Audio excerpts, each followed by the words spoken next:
A relação com as fontes não é uma coisa clara para mim. Há problemas graves quando a fonte vira seu amigo e o amigo vira sua fonte. Eu abri fontes já algumas vezes, quando eu achei que havia necessidade. Agora é delicado, porque se uma fonte vira amigo, ele vai continuar, ele vai te contar um monte de coisa achando que ele é teu amigo e você vai guardar o segredo. Se o amigo vira fonte, ele vai te contar várias coisas como fonte porque ele era teu amigo. É muito complicado. Para mim é uma equação que ainda não está resolvida. Para eu tentar dormir tranquilo, eu chego para minha fonte e falo, tudo que você me contar eu vou publicar, então pense duas vezes. É a forma de eu dormir tranquilo.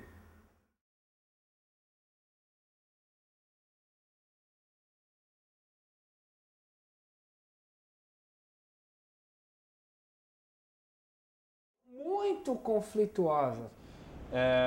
Os jornais preferem um tom mais morno do que o tipo de jornalismo aguerrido, de alto impacto que o Tognoli produz, né? Então isso algumas vezes trazia problemas na relação dele com os seus editores e com o jornal, com a direção do jornal de modo geral. Você tem dois tipos de editores com os quais você vai ter problema. Um, o cara que queria ter sido um repórter melhor do que foi e virou editor. Quando você trouxer uma história e brilhar, esse cara vai ficar com muita inveja. Dois, o editor que nunca foi repórter, mas também não vai subir além de ser aquela edição. Ele sabe que a vida dele é limitada por algumas condições. Ele também vai te prejudicar muito. Porque se essa matéria ela não é bem editada, ela pode perder tudo. A relação repórter-editor, eu não acho que seja uma relação amistosa. Eu acho que é quase sempre uma relação atacante versus zagueiro.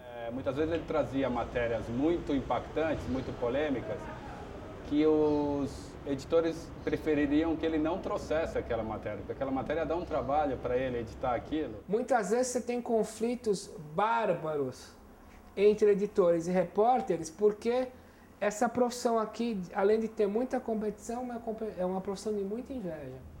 Isso porque é muito difícil, já naquela época e hoje em dia até mais difícil, você ter uma atuação como o Tognoli tem nas redações, né? Ele é um repórter muita iniciativa, muito ativo. Quando eu comecei no jornalismo, a história era basicamente assim, você levava uma história para o teu editor e ele falava, vamos publicar essa história porque ninguém está falando nesse assunto. Hoje o editor fala, não vamos publicar essa história porque ninguém está falando. Aliás, eu entendo e pratico uma ideia de que o jornalismo é um processo industrial, em grande medida. E como em processo industrial, eu como repórter nunca consegui me dar bem ou ficar à vontade com a ideia de, olha Leão, esse espaço é teu, faça dele o que quiser. Escreva o que quiser, ou use o seu estilo, etc.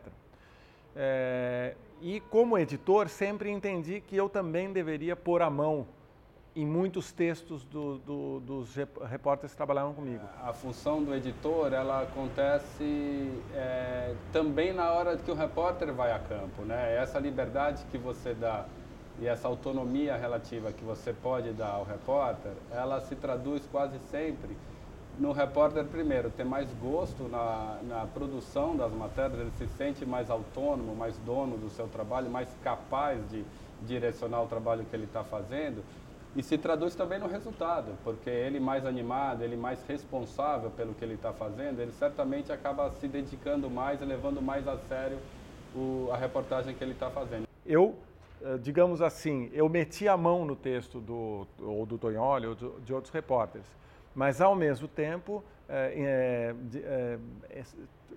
devo ter me caracterizado como um editor que dava mais liberdade no sentido literário ou no sentido até de pautas, mais do que talvez o comum dos editores também. Acho que o repórter nunca terá uma relação amistosa com o editor. Raríssimo, se ele achar uma relação amistosa, é algo raro.